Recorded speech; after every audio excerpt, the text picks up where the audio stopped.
성경을 모르고는 예수님을 모르고 또 재림 주님도 모르기 때문에 성경을 꼭 알아야 됩니다. 그래서 성경 공부를 열심히 해주시길 바라고, 또 구약을 잘 알아야 신약의 말씀이 어떤 말씀인가를 알 수 있고, 구약 신약에 대해서 알아야만이 성약 말씀, 아버님의 말씀에 대해서 이해가 빨리 갈 수 있는 거예요. 그래서 성경 공부를 열심히 해야 됩니다. 예수님의 삶에 대한 내용을 보면 우선 예수님의 탄생이죠. 탄생. 예수님의 탄생은 성령으로 탄생하셨는데 아들, 하나님의 아들로 오셨다고 요한복음 3장 16절 그랬죠. 독생자를 보내주셨기 때문에 그 독생자를 믿는 사람은 멸망치 않고 영생을 얻는다 그랬습니다. 탄생하셔서 뭘 하셨냐면 하나님의 말씀을 선포를 하시고 전도를 하신 거죠. 전도를. 하나님의 아들, 딸들을 찾으신 거죠. 그리고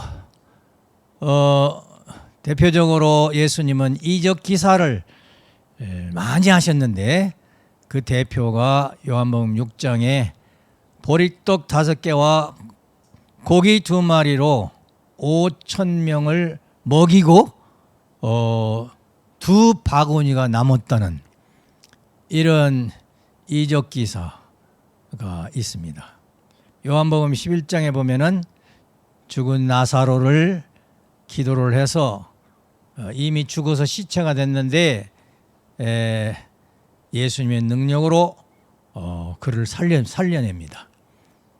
그런 이적 기사를 많이 했고 병든 자를 많이 고치시는 그런 일을 하셨습니다. 물론 그 이적 기사는 왜 했느냐 하면 예수님을 믿어달라고 그랬습니다. 예수님을 믿지 않기 때문에 예수님, 내가 하는 일을 보고 나를 믿어라, 또 하나님 내 말씀을 믿어라 하는 의미로 이적 기사를 하셨다고 그래요. 그래서 예수님이 이제 때가 됐죠. 무슨 때냐? 결혼할 때가 됐습니다. 아버님 말씀은 16세에 인간이 타락했기 때문에 17세부터 결혼을 할 수 있대요. 예수님이 17세가 되셔서 결혼을 하실 나이가 되신 거예요. 그래서 예수님이 이제 결혼을 하려고 마리아 그 어머니한테 얘기하니까 그 얘기를 들어주지 않았습니다. 그리고 마리아님은 친척의 결혼 잔치에 가서 도와주는 거예요. 그 가나의 결혼식이라고 성경에 유명한 그 사건 중에 하나입니다. 그때 마리아께서 여기 보면은 포도주 이 독이 있는데 잔치에 포도주가 다 떨어졌어요. 그래서 마리아가 어머니가 생각할 때 우리 아들 예수가 기도만 하면 이적 기사가 벌어지는데 그러니까 포도주도 만들 수 있을 것이다 이렇게 생각한 거예요. 그래가지고 예수님 보고 그 독에 술을 만들으라고 그러니까 뭐라고 말씀하시냐면 여인이여 당신과 나와 무슨 관계가 있습니까? 그러니까 섭리적으로는 예수님 결혼을 준비하고 정성을 들여야 할 어머니가 그건 안 하고 다른 사람의 결혼식에 가서 봉사를 하고 있으니까 그건 하나님의 뜻 섭리가 아니다 이게. 내가 먼저 결혼을 해야 된다. 그런 의미죠. 그래서 예수님은 먼저 결혼하려면 신랑이 되셔야 되잖아요. 그래서 예수님은 신랑으로서의 신부를 맞이해야 할 때가 되었는데 그 어머니 마리아는 그 준비를 못했습니다. 누가복음 2장에도 신랑이라는 말씀이 있고 요한복음 3장, 고린도서 11장, 고린도후서 11장엔 남편이라는 말씀이 나오십니다. 신랑이 결혼을 하면 신부만이 결혼하면 남편이 되잖아요. 이런 섭리의 길을 예수님이 가셔야 돼요. 그래 그 뜻을 이루지 못했기 때문에 예수님이 다시 오신다고 하시면서 마태복음 16장 27절에는 내가 다시 올 때에는 아버지의 영광을 가지고 오겠다 그랬어요. 이제 아들의 영광으로 오셨지만 십자가 돌아가심으로 이루어야 할 아버지 역할을 못하고 가시니까 거기에 대한 한이 계신 거죠. 그래서 내가 아버지 영광으로 오겠다. 재림주님은 아버지 영광으로 오시는 거죠. 가나의 결혼식은 어머니 마리아가 메시아인 예수님의 결혼을 준비해야 할 어머니가 그 생각은 못하고 엉뚱한 친척 결혼식에만 신경을 썼다. 그런 의미로 이렇게 해석이 되죠. 그러면 예수님의 일생을 요점만 9가지를 말씀드리면 그게 얼마나 많습니까? 그러면 일생을 예수님이 그렇게 보내신 이유, 그건 뭐냐? 예수님은 후아담이라고 그랬어요. 후아담. 그래서 아담이 본래 이루었어야 할 그 내용을 책임해서 이루시러 오신 거예요. 그럼 타락하지 않은 아담이 이 땅에 창조해서 와서 뭘 할 것이냐? 그것은 하나님의 심정과 사랑을 중심 삼고 예수님과 신부가 아담 해와 입장에서 결혼을 해야 되겠죠. 결혼을 해서 자녀를 낳아야 되겠죠. 이때 예수님은 신랑이 되시고 신부가 있어야죠. 예수님이 신랑으로서 신부를 맞이해야 되는데 신부가 없으면 예수님은 하나님의 타락하지 않은 본연의 선한 혈통, 핏줄, 씨, 정자를 가지고 오시는 분이다 말이에요. 예수님은. 그래서 그 신부를 맞이해서 이제 그 난자의 밭에 씨를 뿌려가지고 하나님의 혈통을 지상에 번식해서 하나님의 자녀를 만들어서 이제 하나님의 나라를 세우기 위해서 예수님이 오신 거거든요. 예수님은 그게 제일 중요한 거야. 예수님은. 그래서 이제 예수님이 하나님이 1대 왕, 예수님이 2대 왕, 그 자녀가 나왔으면 3대 왕에서 4대 심정권과 3대 왕권을 세워서 지상 천국을 이루시기 위해서 예수님이 이 땅에 오신 것입니다. 그런데 예수님이 신랑으로 떡 오셨는데 신부가 없는 거래요. 신부가 없어. 신부가 없어서 그 신부는 이제 어머니가 마련해 줘야 되는데 마리아가 마련해 주는데 그 결혼에 대해서 정성을 못 들였다 이게. 신부가 없으니까 결혼 정년기는 지났는데 신부가 없으니까 나의 신부는 언제 만날 것이냐 하고 신부를 그리워하는 마음, 보고 싶은 마음, 사무치는 마음, 그 예수님이 하나님의 사랑을 가지고 주체로서 대상인 부인을 찾고 싶은 그 마음이 얼마나 간절했겠느냐. 그거 한번 생각하고 가야 된다 하는 말씀입니다. 그 주체의 심정을 쏟아낼 수 있는 대상이 있으면 그 대상은 예수님을 얼마나 또 사랑해야 되겠냐 이거지. 그건 뭐 하나님 그리스도 주님의 사랑이기 때문에 영원 불변한 헤어질 수 없는 절대 사랑으로 하나가 되어가지고 이제 가정을 이루어야만이 되는 것이죠. 그런데 예수님이 일생을 통해서 그 찾던 신부를 맞이하지 못했어요. 맞이하지 못해가지고 한에 맺혀가지고 결혼하지 못한 한이 맺었다 이게. 세상에서도 한 중에 3대 한이 있다고 그러죠. 그게 뭐냐면 배고픈 한, 먹을 것이 없어서 배고프면 그 배고파서 죽으면 한이 많다는 거예요. 그 다음에 못 배운 한, 배우지 못하면 그것도 한이라는 거예요.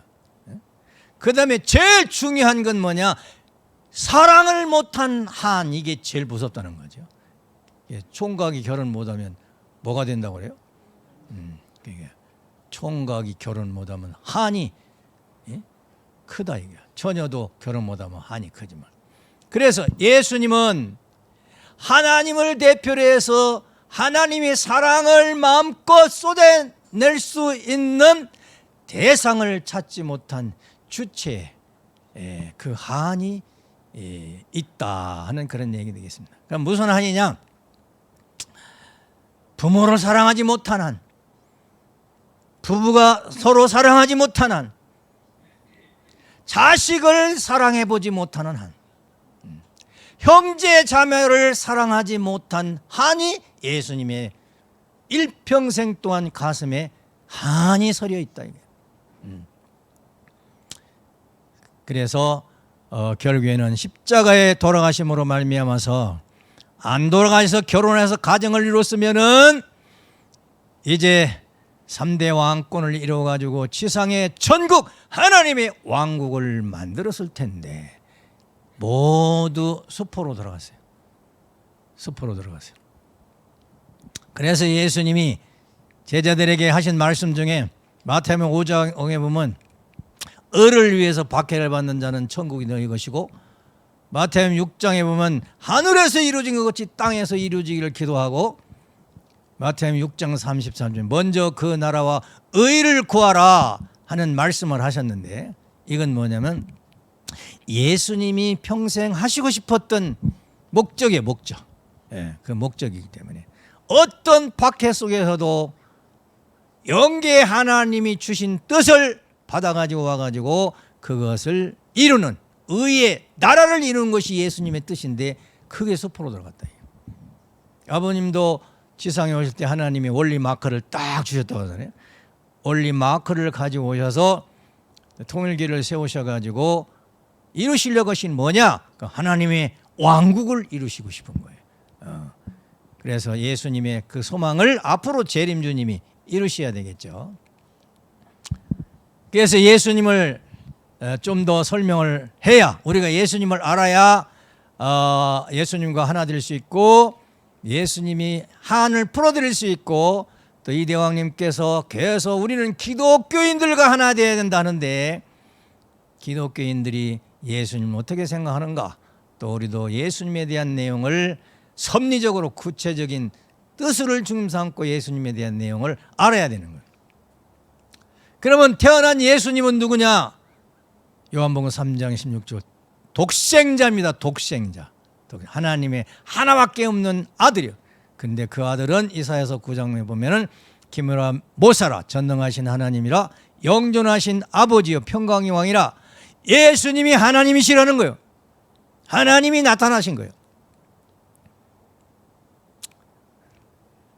그런데 그런 하나님을, 하나님의 아들을 이스라엘 민족은 불신합니다. 불신해서 결국은 십자가에 돌아가시게 됩니다. 십자가에 돌아가실 때 마태복음 27장을 보면은 3시간의 어둠이 있습니다. 3시간 어둠. 그건 하나님도 아들이 십자가에 죽는 모습을 볼 수가 없다. 이게 3시간 구름으로 가렸다는, 상징적으로 가렸다는 그런 해석을 또 하기도 합니다. 그리고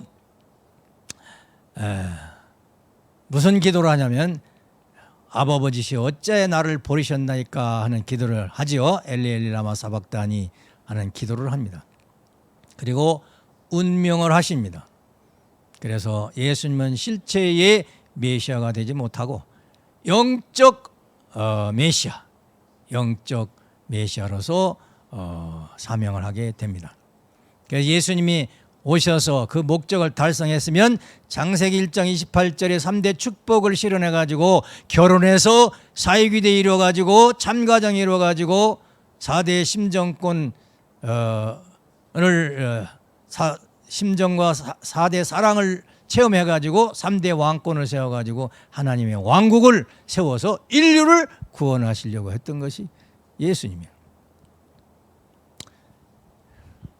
예수님의 혼인과 마리아, 예수님이 가장 중요시했던 것은 예수님이 결혼을 하셔야 되는, 결혼을 하셨으면 십자가에 안 돌아가신다는 거예요. 결혼의 기반이 없어가지고 사탄이 침범 조건을 세워져 가지고 십자가에 돌아가셨다는 거예요. 말씀 선집 265권을 보면은 아버님이 17세 때 어머니 마리아에게 결혼시켜달라고 했는데 준비가 안 돼가지고 27세, 10년 후에 27세 때 다시 어머니 마리아한테 결혼 준비해달라고 했는데 그때도 그냥 지나갔다는 거예요. 그래서 30세에 예수님이 결정을 하시고 출가, 집에서 나옵니다. 왜? 어머니가 사명을 못하기 때문에 나가서 나라도 사명을 해야 되겠다 하는데 그 핵심 사명은 축복 받는 거예요. 축복 결혼하는 거예요. 그래서 결국에는 예수님이 축복을 받지 못해서 십자가에 돌아가셨는데 이때 마리아는 어떻게 준비를 했어야 되느냐? 왜 준비를 했어야 되느냐? 예수님은 하나님의 아들이요. 근데 마리아는 어떤 입장이냐면은 하늘편 여자 천사장 입장이라고 그랬어요. 여자 천사. 가인적 여자 천사장은 사가랴 부인 엘리사벳이고, 그래서 엘리사벳하고 마리아하고 특별 정성을 들여가지고 예수님의 부인을 정해서 결혼을 시켜야 한다는 거예요. 둘 다 그걸 못했죠. 그때 이제 여자 천사장이 왜 도와야 되느냐 하는 말씀 중에 해와는 남자 천사장으로 말미암아 타락했기 때문에 여자 천사장이 복귀해야 된다는 그런 말씀도 하시더라고요. 그러면 그 당시에 예수님의 결혼 대상이 누구냐? 아버님 말씀은 세례 요한의 동생이라고 그랬습니다. 그럼 예수님하고는 이제 예수님의 동생이 되는 거죠. 이종사촌 또 동생이 되는 거죠. 그럼 왜 동생하고 결혼을 해야만이 되느냐? 그것은 아담 가정을 탕감옥게 찾아 세우기 위해서. 남매 입장에서 타락했는데 예수님은 후아담으로 오셨기 때문에 남매 입장에서 아담이 해와를 창조해야 된다는 거예요. 그러니까 예수님이 원리적 조건을 세워서는 세례요한 동생 보고 너 나랑 결혼하자 이렇게 할 수 없다 이거예요. 그건 뭐냐? 천사장이 협조를 해서 마리아하고 엘리사벳이 협조를 해가지고 부인이 주님의 부인은 동생 누굽니다 이렇게 추천을 해야지요. 그러면 예수님의 원리적인 조건이 되니까 이제 결혼을 해서 예수님이 결혼하자마자 그 동생을 아담이 해와를 창조해야 했듯이 재창조를 해야 된다는 거예요. 그래서 하나님이 딸로서 부인으로서 이제 어머니로서 할머니로서 성장할 수 있도록 그렇게 했어야 된다는 거예요. 예수님이 오셔가지고 신부를 창조를 해야 되는데 세례요한 동생을 만나지도 못하고 그냥 지나쳐 버렸기 때문에 해와 창조를 못했습니다. 그래서 2000년이 지나갔어요. 어떻게 지나갔느냐? 예수님은 2000년 동안 신부를 찾기 위해서 사무치고 그리워하는 마음 갖고 그런 간절한 마음 갖고 2000년 흐른 것이 기독교의 뿌리요, 핵심이에요, 핵심. 그런데 예수님 사랑하는 사람들이 얼마나 많아요. 그렇죠? 그래서 예수님께서 축복을 받지 못해가지고 성신과 더불어 같이 상대 기준을 통해서 사심으로 말미암아 영적인 사회기대를 이루고 4대 심정권을 이뤘습니다. 그래서 하나님, 예수님, 영적 부인, 성신과 더불어 이제 영적 부모의 심정, 부부의 심정, 자녀의 심정, 형제의 심정을 느끼면서 지내시다가 실체 부인 장정순 여자하고 축복을 받음으로 말미암아 실체적인, 지금은 축복 받았으니까 실체적인 사위기대를 이루시고 4대 심정권과 3대 왕권을 이루시고 사시는 분이 되셨습니다.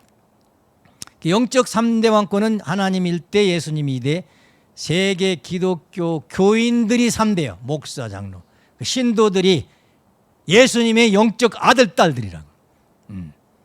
그래서 예수님은 영적 하나님의 왕국을 만들었었습니다.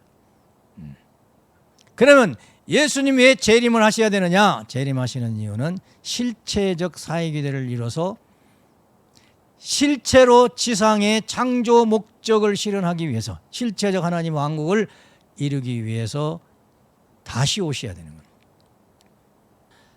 자, 그래서 우리는 예수님을 사랑해야 돼요, 안 해야 돼요? 그래서 한번 해보세요. 예수님 사랑합니다.